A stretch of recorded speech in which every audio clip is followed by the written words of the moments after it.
there is a tremendous amount of material to process. Mm-hmm. And in terms of archival work or preservation, we adopted really the vacuum cleaner model, right? Mm-hmm. We're going to suck up everything, regardless of what we think about it, right? Just collect it, get everything. Mm-hmm.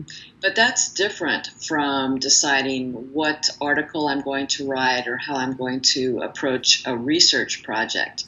And frequently, actually almost daily, we get emails or phone calls from students, reporters, mm-hmm. filmmakers, and so on, and they say, we are going to produce the definitive story of Jonestown. And I can't tell you how many people have foundered on the rocks yes. of the definitive story of Jonestown. And so there's so many pieces and parts to the story that have not been told. For example, the role of African Americans. How did they, live and navigate life in People's Temple and in Jonestown? The role of women has been covered somewhat in Mary Maga's book, Hearing the Voices of Jonestown, but much more could be done on that. There's like a wealth of documents generated by the temple that really can be analyzed. And so there are just so many pieces to this immense story that everyone tries to tell the whole story, whereas I think it's more helpful at this point to focus on all the bits and pieces that have been neglected.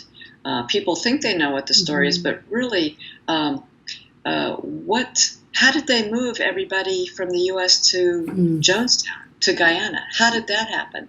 How did they mobilize hundreds of people? What was their engagement in political action in San Francisco, in the Bay Area?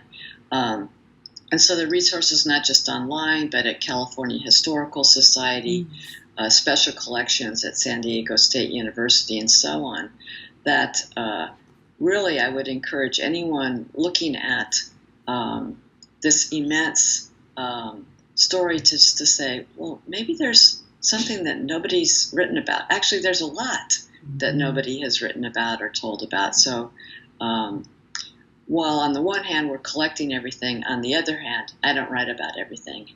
I just write about little bits and pieces.